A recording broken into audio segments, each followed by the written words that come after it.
Baik, selamat sore ya. Ini di minggu ke-8. Sebenarnya kita bahas K3 TIK gitu ya. Itu ada modul K3 TIK atau SHA Computer Workstation, itu ada web juga ya. Di sini modulnya kita bahas duluan gitu ya. Ya, ada tujuan dari modul kesehatan dan keselamatan kerja. Pertama, mengenali, mengetahui definisi kesehatan dan keselamatan kerja, mengenali dan mengetahui syarat-syarat K3, mengenali dan mengetahui syarat K3 dalam mengoperasikan komputer. Jadi ada uraiannya. Jadi di sini ada era globalisasi ya saat ini ya menuntut pelaksana K3 di setiap tempat kerja dimanapun ya, tidak hanya di gudang, konstruksi, perkantoran gitu ya.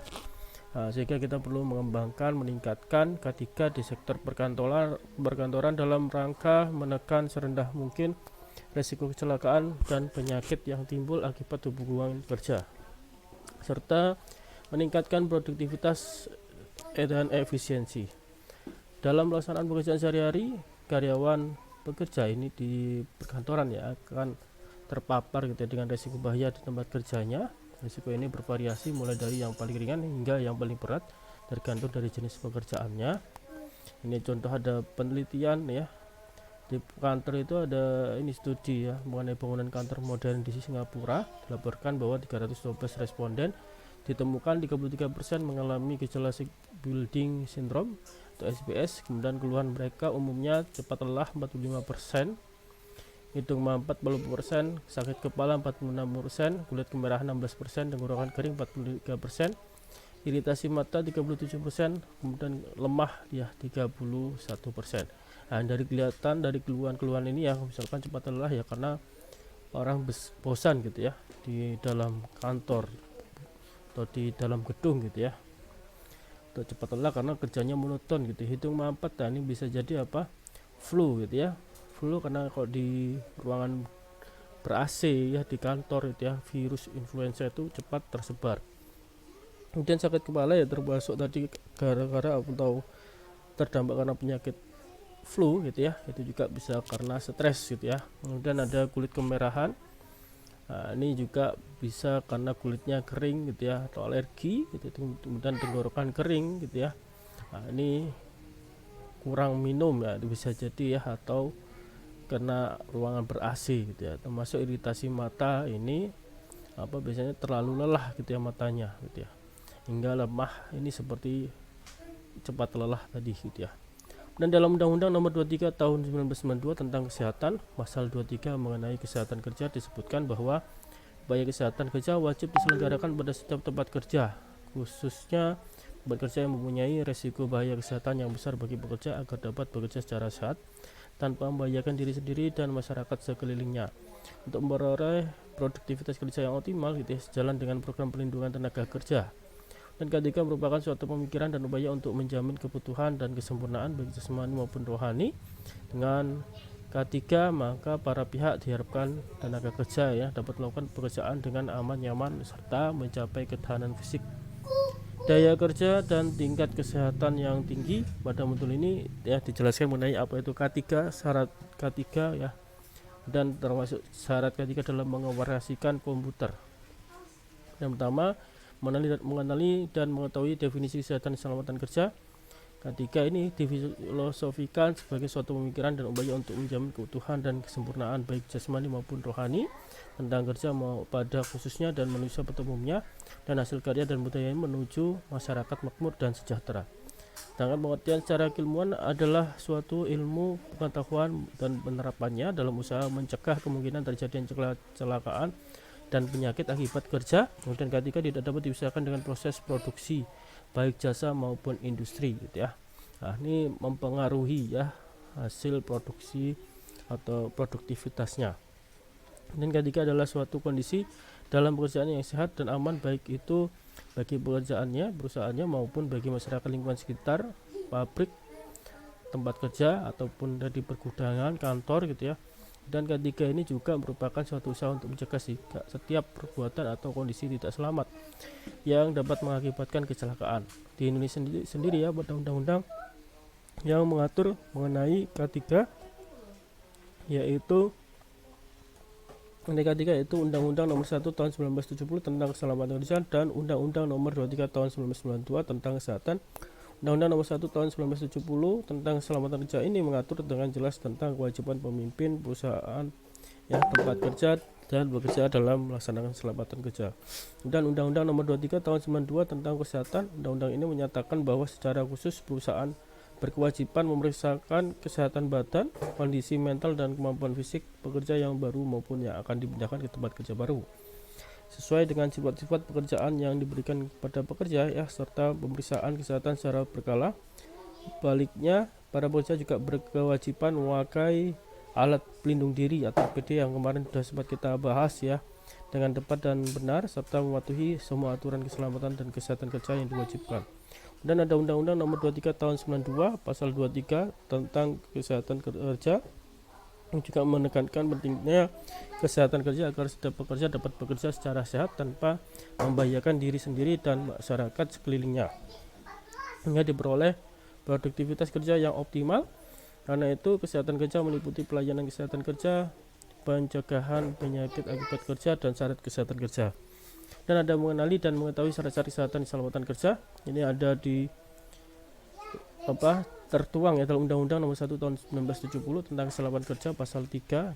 Pada pasal tersebut disebutkan ada 18 syarat penerapan keselamatan kerja di tempat kerja, diantaranya pertama mencegah mengurangi kecelakaan kerja, mencegah mengurangi dan memadamkan kebakaran, sekira jelas mencegah dan mengurangi bahaya peledakan, memberi jalur evakuasi keadaan darurat, memberi P3K kecelakaan kerja, memberi APD atau alat pelindung diri pada tenaga kerja.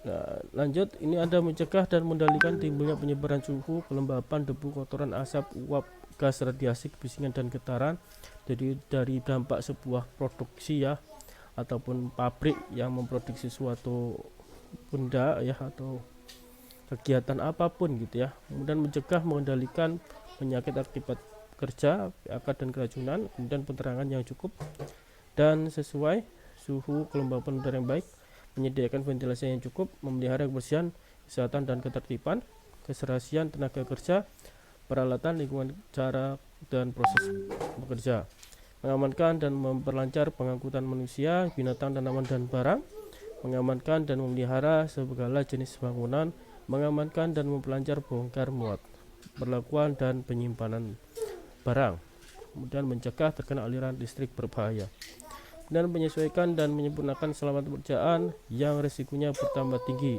jadi tidak menghalangi menghambat supaya risiko ini tidak makin besar Oke, lanjut ada beberapa hal penting yang harus mendapatkan perhatian sehubungan dengan pelaksanaan ketiga perkantoran yang pada dasarnya harus memperhatikan dua hal, yaitu ada indoor outdoor ini diuraikan, ada konstruksi gedung beserta perlengkapannya dan operasionalisasinya terhadap bahaya kebakaran serta kode pelaksanaannya. Kemudian ada jaringan elektrik, komunikasi, kualitas udara, kualitas pencahayaan, kebisingan, display unit, tata ruang dan alat, izin dan sanitasi, psikososial, pemeliharaan penggunaan komputer. Dan mengetahui syarat ketiga dalam mengoperasikan komputer. Komputer merupakan perangkat teknologi komunikasi dan informasi yang sering digunakan saat ini. Kemudian ini juga hampir semua hal berhubungan dengan teknologi komunikasi dan informasi. Ada beberapa faktor yang mempengaruhi kesehatan, keselamatan, kenyamanan pengguna komputer saat menggunakan komputer. Di antaranya adalah posisi tubuh, posisi peralatan komputer, pencahayaan ruangan, dan kondisi lingkungan. Pada saat bekerja dengan komputer ada beberapa hal yang harus diperhatikan agar tidak berdampak buruk bagi kesehatan bahkan keselamatan kita Penelitian yang sudah dilakukan menimbulkan bahwa komputer dapat menyebabkan penggunanya menderita nyeri otot dan tulang terutama bahu, pergelangan tangan, leher, tungkung, ginjal bagian bawah, sakit ginjal kemudian mata berair, bahkan gangguan penglihatan ini kalau posisinya sudah tidak nyaman ini menyebabkan berbagai macam penyakit Jadi ada beberapa hal yang bisa kita atur untuk menghindari efek tersebut. Pertama, bisa atur posisi tubuh saat bekerja dengan komputer hingga kita merasa nyaman, atur posisi perangkat komputer dan ruangan sehingga memberi rasa nyaman bagi kita, kemudian makan, minum, istirahat yang cukup, Gerakan badan untuk mengurangi ketegangan otot, pikiran gitu ya, dan olahraga secara teratur. Dan sesekali alihkan pandangan ke luar ruangan dan menyegarkan mata. Nah, ini kemarin juga sempat dibahas yang saya, ada kepala, leher ya, mata, ini ada semuanya ini terpengaruh gitu ya dari kita kalau bekerjanya, apalagi pekerjaan lebih dari 4 jam gitu ya. Ini sangat berefek pada tubuh kita gitu ya. Jadi bagaimana kita supaya nyaman dalam bekerja gitu, termasuk duduknya, jarak pandang dan sebagainya, nanti akan dijelaskan. Nah, ini diambil istirahat setiap 30 menit gitu ya. Kemudian ini posisi kepala dan leher harus tegak lurus dengan wajah menghadap langsung ke komputer, jangan menengadah atau terlalu membungkuk gitu ya. Nah, seperti ini tampilannya, dan 50 cm ya menunjuk. Posisi punggung yang baik adalah tegak, tidak miring ke kanan atau kiri, tidak membungkuk dan tidak menyandar terlalu ke belakang. Tempat duduk itu harus nyaman. Itu tadi contoh gambarannya gitu ya. Posisi pundak tidak terlalu terangkat dan tidak terlalu ke bawah. Pastikan otot pundak kita tidak tegang.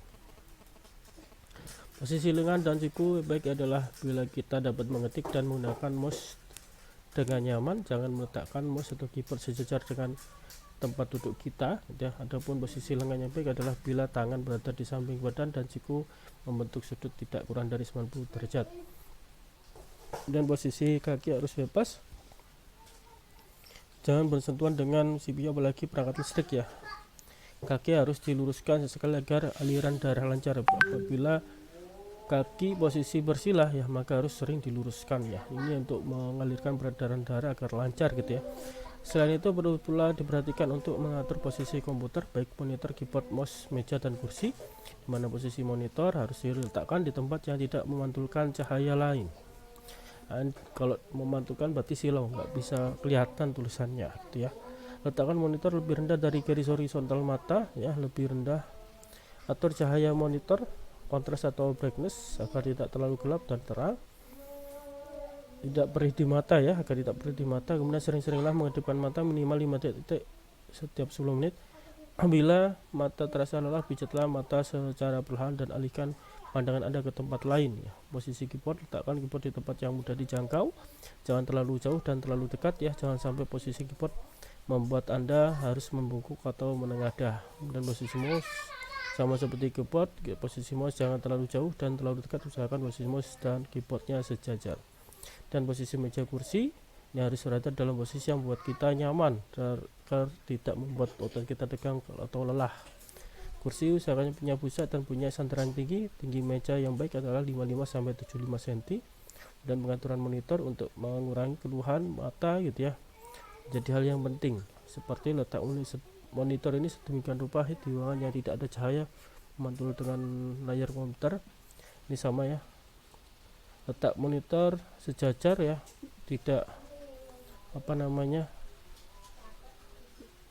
dijajar tidak dengan garis monitor mata agar pandangan mata tidak menunduk menengadah. Atur cahaya tidak terlalu terang, tidak terlalu gelap. Sering mengedipkan mata, jaga mata agar tidak kering gitu ya. Sesekali alihkan mata keluar ruangan untuk relaksasi mata. Usahakan untuk menempatkan layar tampilan sedemikian rupa hingga bagian samping layar tampilan menghadap ke jendela gitu ya. Hindarkan menggunakan sumber cahaya yang terlalu terang, khususnya yang langsung masuk dalam bidang pandang mata. Nah, ini juga akan mengganggu kita ya. Gunakan cahaya tak langsung yang dimantulkan tembok, lantai rumah dan langit-langit untuk menghindari adanya bintik merah pada layar tampilan. Dan ini untuk atur posisi kabel komputer. Dalam mengatur letak kabel komputer perlu diperhatikan. Pertama, kabel komputer harus dihindarkan dari air karena dapat menyebabkan konsleting. Usahakan agar kabel-kabel komputer tidak menutupi bagian yang penting ya dari komputer. Aturlah kabel-kabel komputer agar terurai secara rapi demi kenyamanan serta agar tidak terjadi arus pendek mata listrik. Dan hal-hal yang perlu diperhatikan dalam menggunakan CPU. CPU ini tidak boleh bersentuhan langsung dengan tangan yang basah ya, karena aliran listrik ini akan dapat memberikan setrum ya, menyetrum manusia. Dan jika komputer berada di ruangan ber-AC, jangan letakkan CPU tepat di bawah AC karena AC ini rawan netes airnya gitu ya, apalagi kalau AC-nya udah lama udah rusak gitu ya. Kalau menetes mengenai CPU yang mengakibatkan korsleting dan kebakaran. Kan bukalah casing CPU secara berkala untuk membersihkan bagian dalam CPU, gunakan kuas cat dan kain kering untuk membersihkan debu yang menumpuk pada bagian tertentu CPU, termasuk pada bagian kipas pendingin, prosesor ya, pun power supply. Hal ini bermanfaat untuk memperpanjang masa pemakaian prosesor dan komponen lainnya. Dan posisi keyboard yang salah merupakan salah satu faktor penyebab nyeri otot dan persendian. Nyeri otot dan tulang yang disebabkan oleh keyboard adalah penggunaan jari-jari tangan yang tidak seimbang dalam waktu yang lama. Kemudian untuk mencegah keyboard rusak dan terjadinya konsleting, hindarkan keyboard dari tumpahan air. Untuk memperpanjang masa pemakaian keyboard, rawatlah keyboard dengan teratur, bersihkan sela-sela tombol keyboard yang menggunakan kuas. Agar pemakaian komputer bisa berjalan dengan baik, maka harus ditunjang dengan suasana ruangan yang lingkungannya benar juga ya. Mengenai kualitas udara, dengan bertambahnya panasnya udara maka akan mempengaruhi kinerja seseorang. Syarat untuk sebuah ruangan yang baik adalah ruangan tidak bocor atau tidak lembab gitu ya, atau udara tidak mengandung uap air gitu ya. Karena kalau mengandung uap air bisa merusak soket ya, atau berkarat. Dan ruangan tidak terkena langsung sinar matahari ya, nanti kalau terkena langsung yang menyebabkan komputer cepat panas gitu ya. Cepat panas bisa rusak. Temperatur dan kelembaban ruangan diatur gitu ya. Ini disesuaikan dengan spesifikasi peralatan komputer. Kemudian pengaturan ruangan yang ber-AC akan lebih baik karena suhu ruangan dapat disesuaikan dengan kondisi komputer. Ruangan harus bebas debu dan partikelnya lainnya termasuk asap rokok.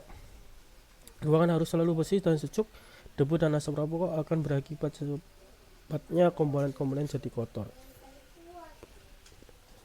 Ruangan harus bebas dari zat kimia yang bisa merusak fisik material. Sifat komponen tidak boleh berada dalam ruangan komputer karena bisa menimbulkan gejala elektrostatika ya. Sebisa mungkin harus dijauhkan dari ruang komputer. Gangguan suara juga ini juga merupakan salah satu hal yang perlu diperhatikan ya. Lingkungan kerja yang bising, ramai, dia banyak suara, ini mempengaruhi bagi konsentrasi setiap orang ya, meningkatkan tingkat stresan gitu ya. Dan interaksi antar kerja dan suara seringkali sangat sulit dipahami ya, namun perlu diperhatikan bahwa orang cenderung tidak menyukai gangguan suara yang selalu mengalami perubahan keras dan tinggi suara. Ya, ini di sini ada latihan soal, silakan di latihan soal ini dicoba dipahami, dikerjakan, selesaikan gitu ya. Selanjutnya teman-teman nanti di sini ada link ya. Ini saya buat untuk kelas A. Nanti jangan lupa pengumpulan tiap kelas yang akan berbeda. Jangan salah tempat mengumpulkan gitu ya.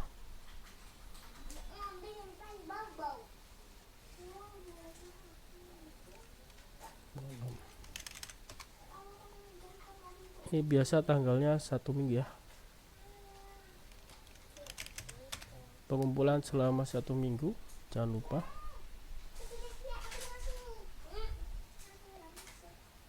Nah, ini ada minimal 1 halaman untuk ukuran A4, ditulis nama NIM kelas ya.